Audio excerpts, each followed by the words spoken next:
안녕하세요. 이번 시간에는 8단원 열과 우리 생활 8-1-2 온도와 열의 이동, 열이 들락날락에 대해 공부해 보도록 하겠습니다. 자, 여기 그림이 있습니다. 뜨거운 물에 수저가 담궈져 있네요. 뜨거운 물은 고온이고 수저는 상대적으로 저온이죠. 그러니까 열은 고온에서 저온으로 이동하니까 자, 뜨거운 물에서 수저로 열이 이동하겠죠. 그럼 수저는 뜨거워지겠죠. 뭐 이거는 우리가 다 알고 있습니다. 저번 시간에 열의 이동에 대해서 얘기했으니까. 근데 지금 제가 얘기하고 싶은 건 이거예요. 수저의 앞부분과 손잡이 부분을 좀 얘기해 보고 싶어요. 어디가 더 뜨거울까요? 담그고 난 직후. 그렇죠. 물에 담궜던 앞부분이 더 뜨겁겠죠? 그리고 상대적으로 숟가락 부분은 저온이 될 겁니다. 하지만 일정한 시간이 지나면, 충분한 시간이 지나면 두 지점은 무슨 상태에 도달하게 되고 열평형 상태에 도달하게 되고. 자, 보십시다. 제일 처음에 이 부분은 직접 물 닿은 부분은 상대적으로 입자의 운동이 활발하니까 고온이죠. 여기는 좀 저온이니까 입자의 운동이 둔했지만 충분한 시간이 지나면 고온에서 저온으로 열이 이동하면서 이 수저의 온도는 같아지겠죠. 열평형을 이루겠죠. 그러면 열의 이동 방법을 세 가지 우리가 한번 알아보도록 합니다. 자, 먼저 열의 이동 방법 중에 첫 번째 전도입니다. 자, 전도란 어디에서요? 굉장히 중요합니다. 고체에서 물체를 구성하는 입자의 운동이 이웃한 입자에 차례대로 전달되어 열이 이동하는 현상입니다. 여기 그림 볼게요. 이쪽 부분을 가열했죠. 이쪽 부분이 상대적으로 고온이죠. 이쪽 부분은 상대적으로 무슨 온도입니까? 저온이겠죠. 여기가 고온이니까 막 입자들이 흔들리겠죠. 여기는 좀 저온이니까 덜 흔들리겠죠. 여기는 입자들이 막 흔들리면서 옆에 있는 친구들을 막 치는 거예요. 그러면서 입자의 운동이 이웃한 입자의 차례대로 이렇게 자 주변의 입자와 충돌하여서 열을 이렇게 진동을 전달하면서 입자의 진동이 커지면서 열을 전달하는 겁니다. 여기는 입자의 운동이 활발하고 여기는 좀 둔했었죠. 근데 여기에 있는 입자들이 운동을 하면서 옆에 있는 입자들을 치면서 열을 전달해 주는 거예요. 그런데 중요한 것은 전도는 이게 중요한 게 아니라요. 두 가지가 중요합니다. 첫 번째 뭐라고요? 고체여야 돼요. 정말 중요한 겁니다. 직접 접촉을 해야 됩니다. 접촉을 하는 거. 이게 정말 중요한 거예요. 접촉한 게 중요한 겁니다. 예를 들어서 우리가 핫팩을 잡았다 싶다. 핫팩을 잡을 때 자, 핫팩은 뭡니까? 고체죠. 핫팩을 직접 닿습니까? 아니면 핫팩 가까이에서 쬐입니까? 직접 닿죠. 핫팩 같은 경우는 전도겠죠. 그리고 우리 장판 봅시다. 전기장판 같은 거 켜고 우리가 눕지 않습니까? 우리가 전기장판 누울 때 직접 우리 몸이 전기장판에 닿습니까? 아니면 전기장판 위에 떠 있습니까? 직접 닿죠. 이것도 열을 전달할 때요. 전도의 방법입니다. 두 번째는 대류입니다.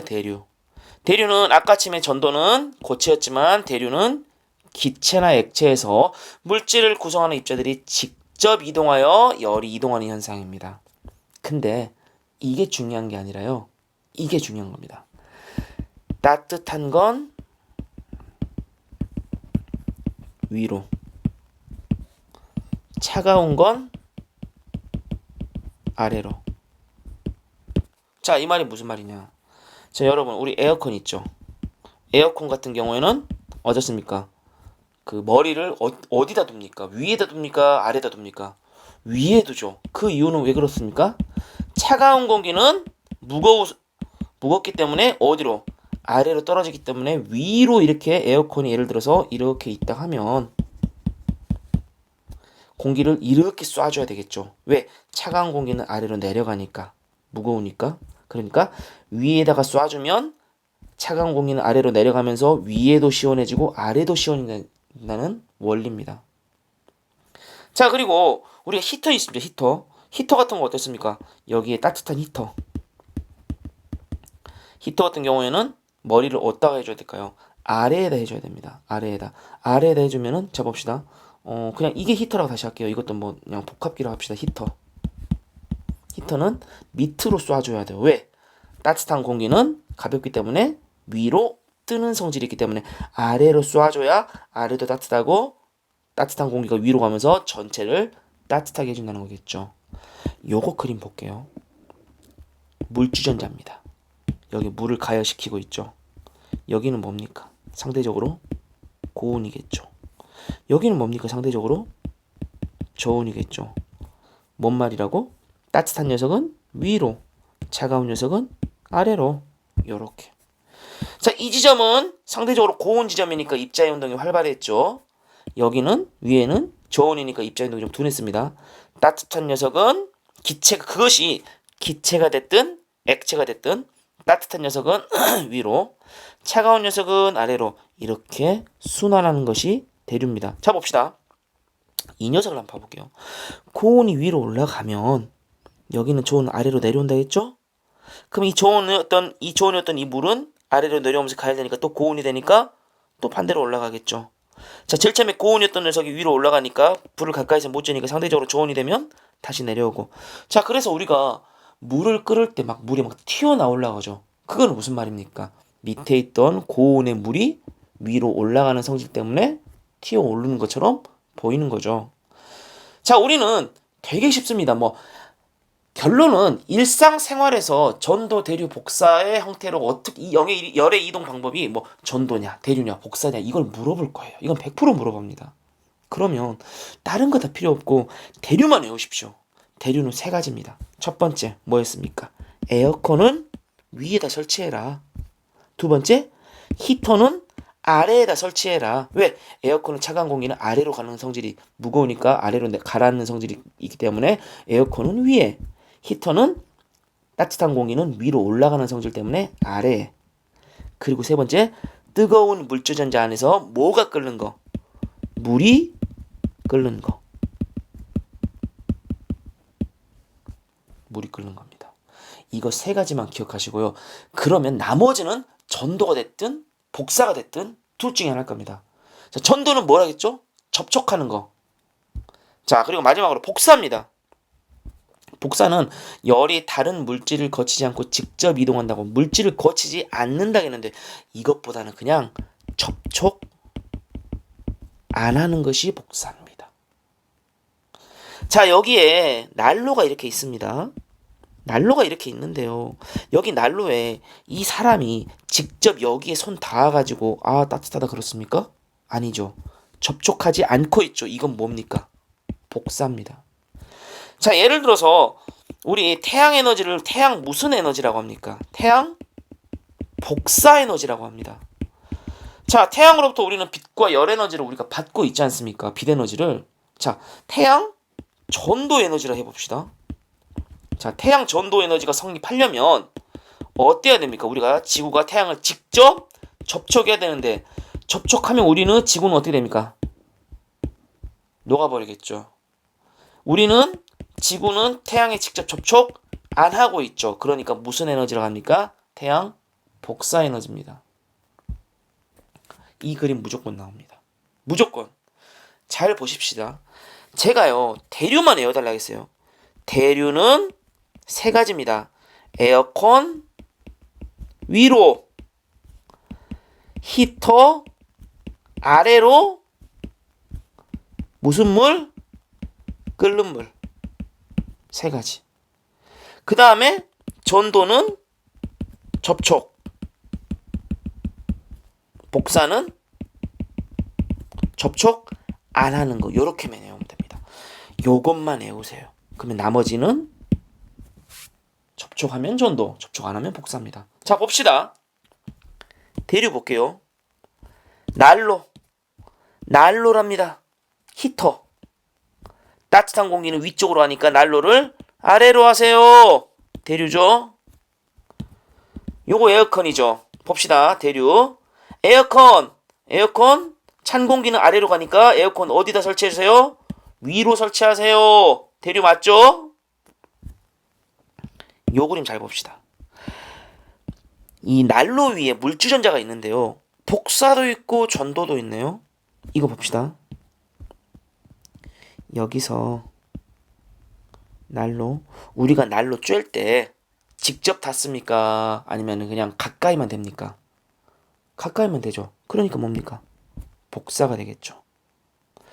자, 그리고 여기 봐볼게요. 요것도 보고 주전자도 이렇게 봐볼게요.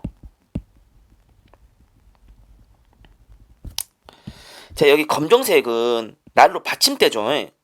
난로 받침대에 이 빨간색 부분이 열을 전달해 주겠죠?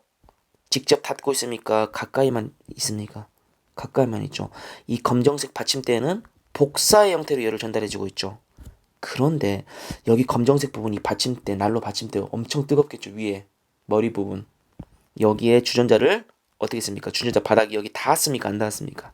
닿았죠. 즉 주전자 바닥부터 데워진 후, 자 여기 보시면 이 여기서는 어떻게 되는 거야? 검정색 이 받침대가 위에 주전자가 있는데 붙어 있죠.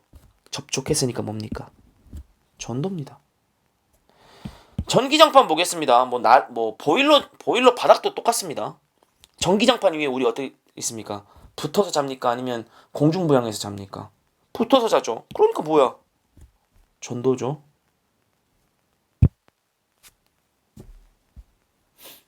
단열이란 것은 열을 차단시키는 겁니다. 차단. 열의 이동을 막는 겁니다. 뭐 보온병이 있든지 보냉 주머니가 있든지 아이스박스 등이 있는데요. 열의 이동을 차단시켜주는 거예요. 자, 예를 들어서 보온병 같은 경우에는 안이 따뜻해야 되겠죠. 안에 뭐 따뜻한 국물 같은 게 있겠죠. 그러면 외부에서, 그러니까 안이 따뜻하겠죠. 바깥보다는. 그러면 뭐를 차단시켜줘야 됩니까? 안에 있는 국물의 열이 바깥으로 빠져나가는 것을 차단시켜줘야 되겠죠.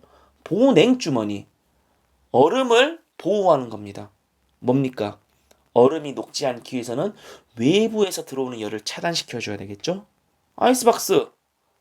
어떤 음식을 시원하게 보관하려면 외부로부터 오는 열을 차단해야 되겠죠.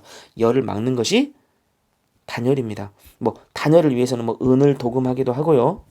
이중벽을 치기도 하고요. 뭐 진공 상태를 만들기도 하는데요. 뭐 그런 건 그렇게 중요한 건 아닙니다. 자, 여기 보시면요. 냉장고 내부에서는 대류가 잘 일어나야 해. 전체가 골고루 시원해져. 냉장고에 음식이 너무 많으면 대류가 일어나기 힘들어져. 대류에 대해서 얘기했었고요. 냉장고 내부로 열이 들어오면 안 되니 단열에 대해서 얘기하고 있습니다. 자, 스스로 점검 보겠습니다. 냄비의 손잡이가 대부분 금속이 아니고 플라스틱인 까닭은, 자, 냄비의 손잡이 우리가 직접 잡습니까? 안 잡습니까? 직접 잡죠. 이건 뭡니까? 전도입니다. 플라스틱이 금속보다 전도가 잘 안 되기 때문이죠. 난로 옆에 있을 때 난로를 향한 쪽이 바로 따뜻해지는 것은 열의 물질이 도움 없이 직접 전달된다고 했는데요. 난로 우리 붙어서 쬐입니까? 아니면 가까이서 쬐입니까? 떨어져서 가까이서 쬐죠. 이거 직접 안 닿았으니까 복사겠죠. 오늘은 여기까지 공부해 보도록 하겠습니다. 학생 여러분 수고하셨습니다.